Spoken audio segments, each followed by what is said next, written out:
Okay, good afternoon, ladies and gentlemen. This is Professor David J. De Los Reyes. I'll be having a new long but new long video format topic for this afternoon, and this is good for those who are taking up electrical engineering. I've been a professor for a long time, and when I was teaching in college in the Philippines, they don't usually give me DC circuit because like what they said, DC circuit is easier than AC circuit. So what I was teaching in the Philippines are actually those involving complex numbers because if the solution of a problem involves complex numbers, it is more complicated. Unlike on the so-called study of DC circuit, complex numbers are not involved. We are just only solving the problem involving real numbers. Okay, so I'll be starting my lesson number 1 for this circuit. Like what I said, this is easy for me because I've been through the hard times solving AC circuits, and it is more complicated than the so-called study of DC circuit. Of course, the concept of the different network solutions, they are the same, but in the actual solution of the numbers, since AC circuit involve complex numbers, it is more complicated than DC circuit. Okay, let's proceed. This is my first lesson for this afternoon involving a long video format topic, and the title of the topic will be Direct Current Circuit. Direct Current Circuit, this will be lesson number 1. Okay, the title of the topic will be Introduction. Introduction meaning before we could start to solve problems involving DC circuit, at least we know what is a DC circuit.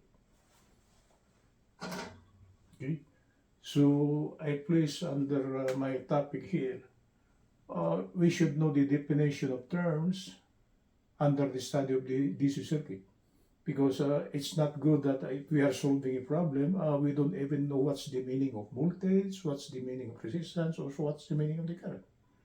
So I will place it here under the definitions. What is a DC circuit?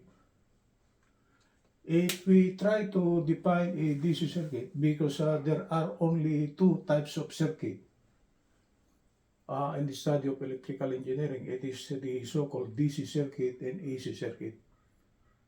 So for this afternoon, since our topic is DC circuit, we must have to discuss what is a DC circuit. So actually, DC circuit is actually a type of circuit. How come we know that the circuit is a DC circuit?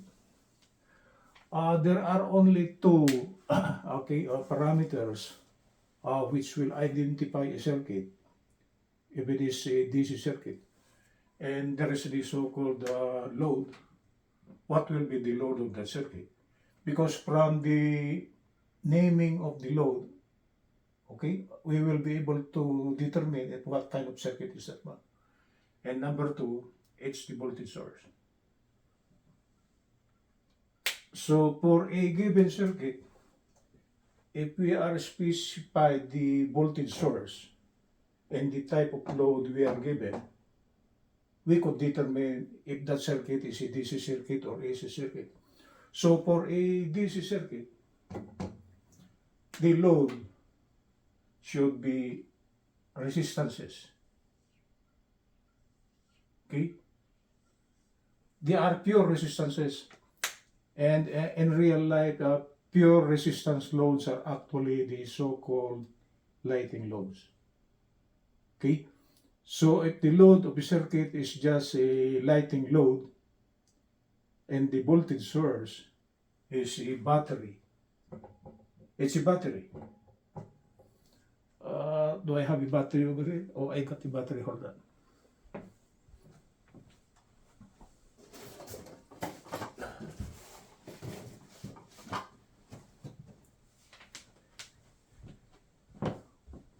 Oh, this is a solar battery. So if the voltage source of a circuit is a battery and the load are lighting loads, okay, we could say that the circuit is a direct current circuit. This is a battery. Okay, I will put it down.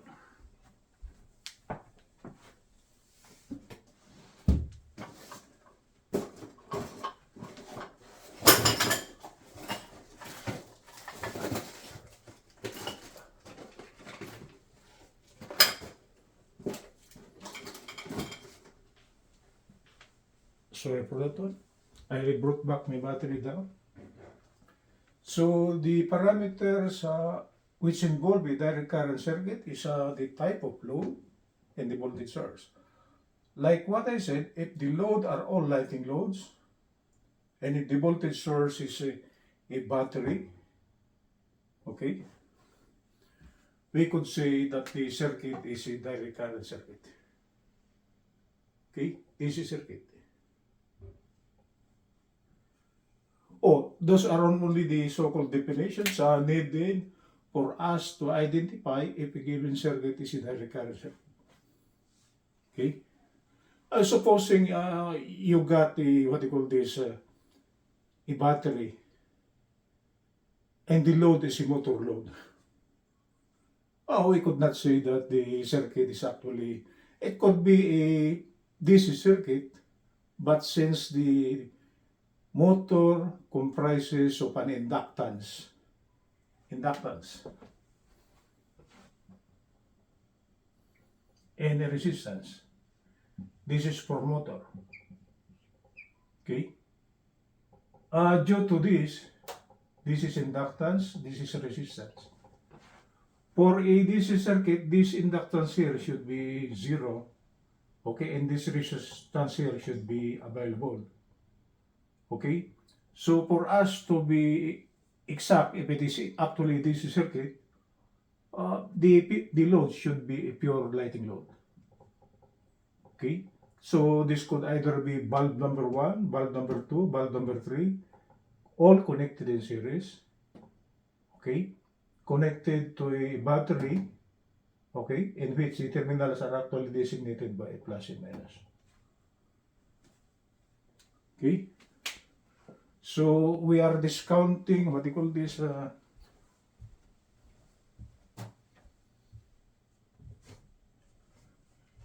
are removing the load for the meantime to be a motor load, because sometimes a motor load actually, it's always, sorry for this one.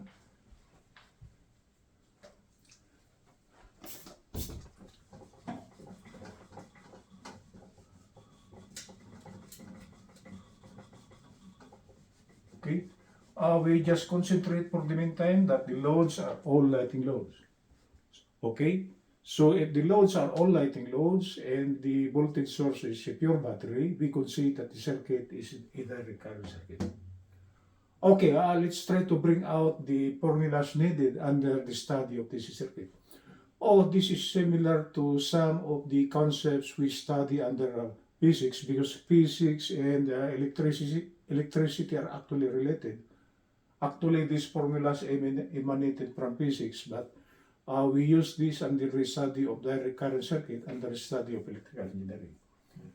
The formulas needed are voltage equal to IR, and for the computation of the power, letter P, it should be the product of voltage and current, and it should be the square of the current multiplied by total resistance, and it should be the total applied voltage quantity square over resistance, and the unit should be watts. So by just knowing the formula needed under the study of this circuit, that is voltage equal to IR, plus these three formulas in the computation of the power, we can now proceed with the computations maybe of a direct current circuit. Because if a given DC circuit, sometimes we are being asked what will be the total current draw and what will be the total power drawn by all the loads, okay, connected on the circuit. For the circuit diagram, I will just be showing a single battery in which the connected loads are three resistances, that is R1, R2, and R3. For the meantime, they are all connected in series. We are not yet discussing series circuit because that will be another topic, right? Because under the study of DC circuit, there's the so-called series circuit and parallel circuit, or the combination of series parallel. Okay, that will be another topic because we are still on the so-called introduction. So for the meantime, for the circuit diagram, to show you a direct current circuit with three loads connected in series. Okay, so R1 could be a lighting load, which is a 40 watts maybe, and R2 could be a lighting load, which is 60 watts maybe, and R3 could be a load, which is, what are the standard power? Just an example, an 80 watts maybe.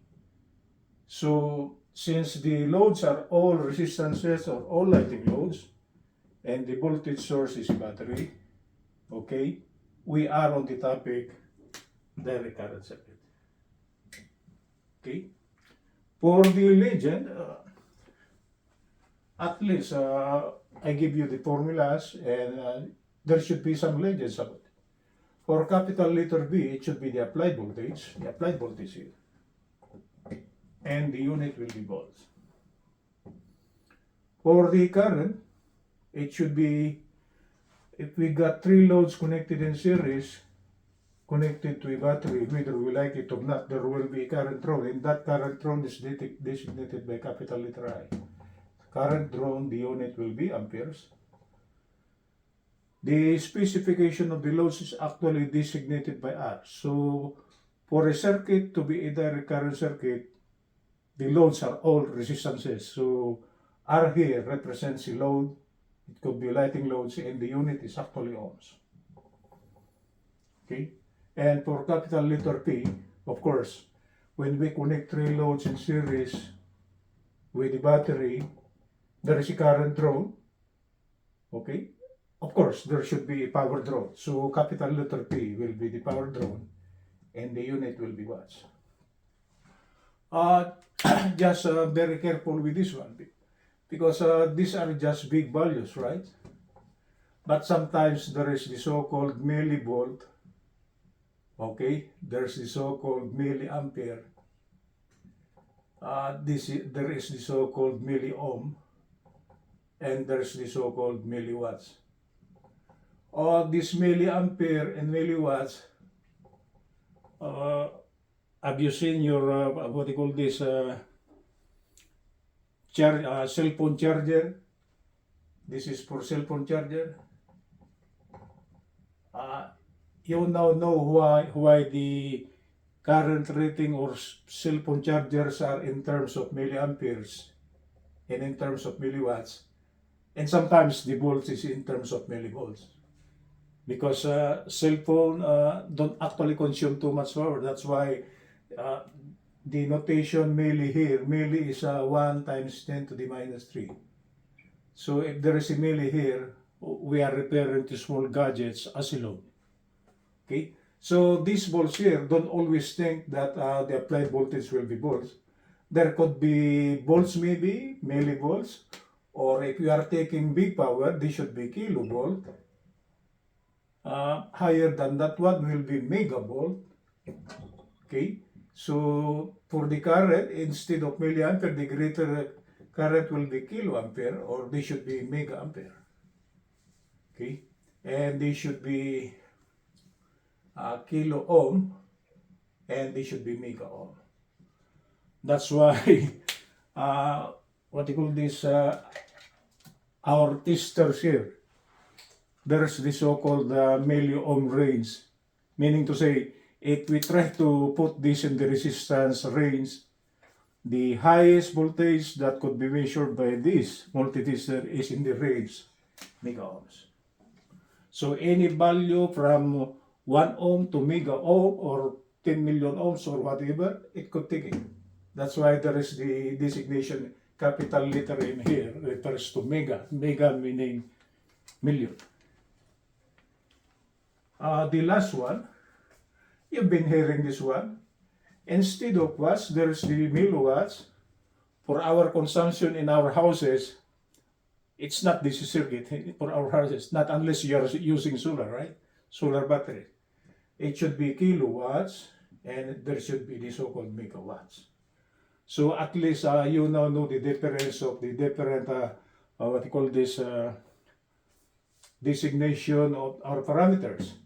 Don't only think that it is volts only, amperes only, or ohms or watts. So it could be with the designation milli, kilo, and mega. Okay, just be flexible enough.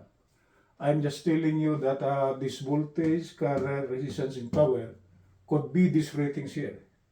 It depends on what you call these loads we are considering. So for milliwatts, of course, the small gadgets. Okay, I think this is just more than good enough as an introduction for the study of this circuit. So the next time around, I will be continuing with lesson number 2. Okay, that's how I discuss long video program. It's another topic. We might proceed with the so-called series resistances connected in a direct current circuit. So that's another topic. So this is circuit lesson number 1. It's just an introduction. Introduction of the definitions, the formulas needed in the circuit diagram, and what will be the so-called values of the legend. That is voltage, current, resistance, and power. Okay, this is Professor David J. De Los Reyes. For those of you who are taking up electrical engineering, this is for you guys. If you want to subscribe to my channel is at youtube.com/Prof. David J. De Los Reyes. If you want to share it, please share. I am assuring you, you will learn something from it. Okay? Good afternoon from Los Angeles.